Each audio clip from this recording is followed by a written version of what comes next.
Welcome back to the program. I just watched the Star Trek Discovery.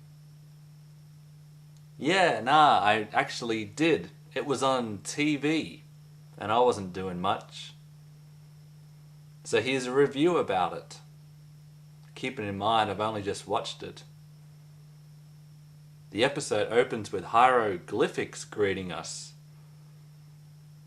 Luckily, the text transforms into English and we see that it's Klingons saying things like, "They are coming," stuff about atoms by atom, 24 warring houses reuniting.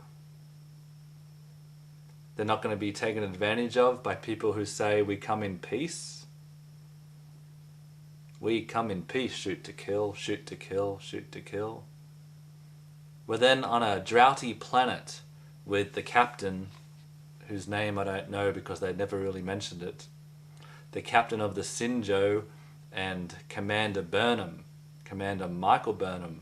They're walking through the desert planet on their way to a well to spark up some water, I think.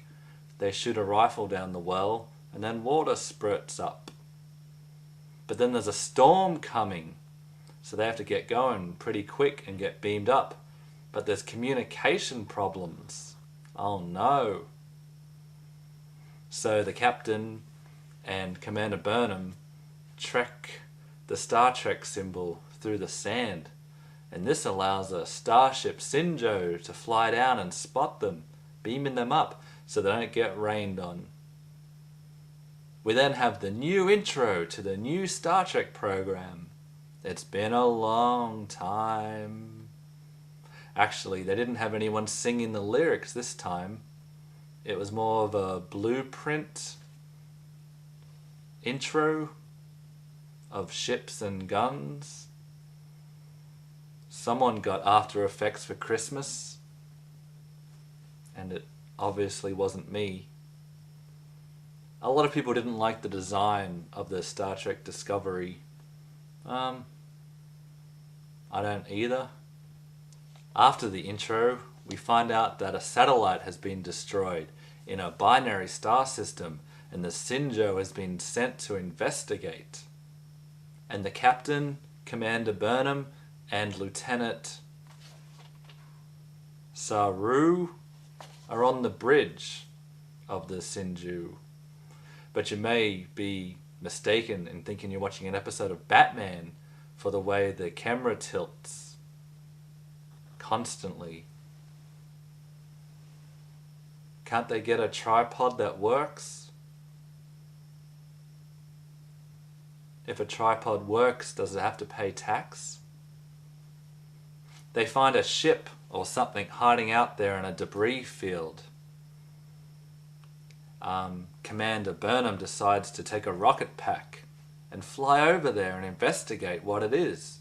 She lands on it, and then a Klingon appears out of nowhere, attacks her, but she kills him, but then she gets flown back off into outer space.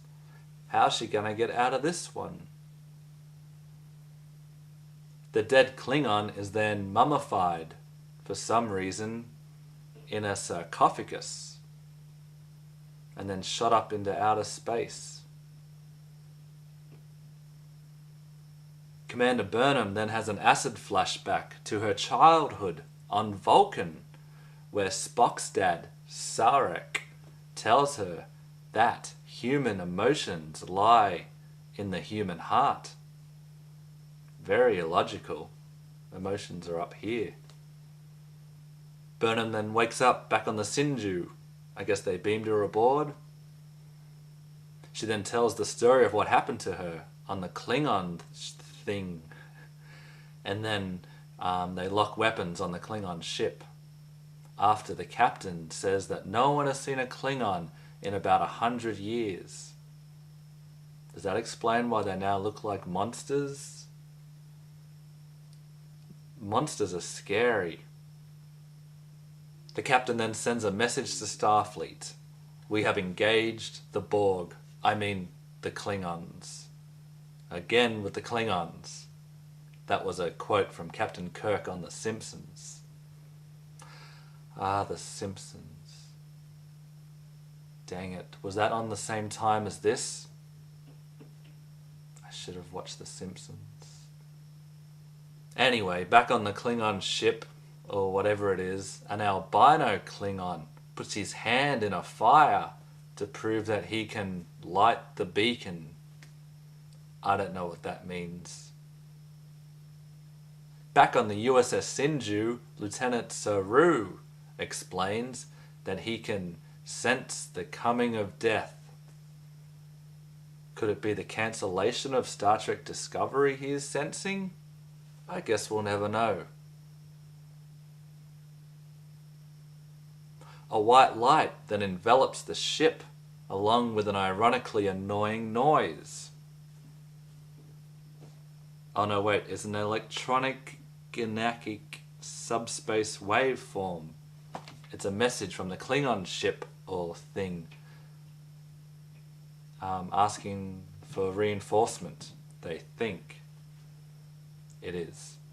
Commander Burnham then gives Sarek a ring, and he suggests that the Klingons are after war, based on no evidence at all. Again, very logical. I think they've destroyed the character of Sarek. Maybe it's another Vulcan named Sarek, and it's not actually Spock's dad. Doesn't look anything like Spock's dad, although the ears. Burnham then asks Sarek how did he destroy the Klingons. I think he says to fire on them, because then she comes back to the bridge and says to fire on them. It's called a Vulcan hello. I thought this was a Vulcan hello. I guess not. But the captain doesn't like blood, screams, and funerals. That is a direct quote from a Starfleet commanding officer. So she refuses to fire on the enemy vessel. Burnham then gives her captain a Vulcan neck pinch. Or perhaps it's called a Vulcan goodbye, because the captain faints and then she assumes control of the bridge and orders them to fire on the ship. But the coward Lieutenant Saru doesn't want to do it because, you know, he can sense death. Just because you can sense something doesn't mean you should fear it or avoid it at all costs. Sometimes I can sense the smell of lunch. This doesn't mean I'm going to avoid it. I'm going to eat it. Anyway, the captain wakes up and points a gun at Commander Burnham and says, "Don't fire on them, whatever you do. I don't want that to happen." But then, a whole bunch of Klingon ships pop out of nowhere, in front of them.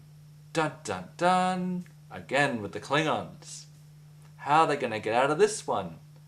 I guess we'll never know, because this is the last episode to air on television.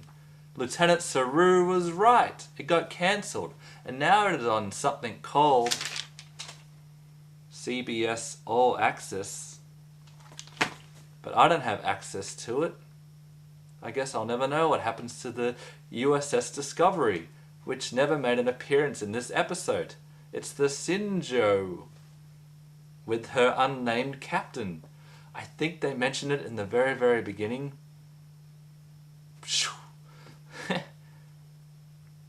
Well, that was my review of the Star Trek first episode of Discovery.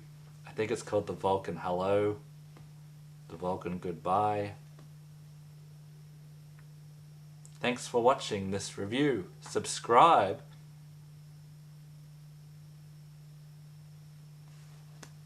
One to beam up.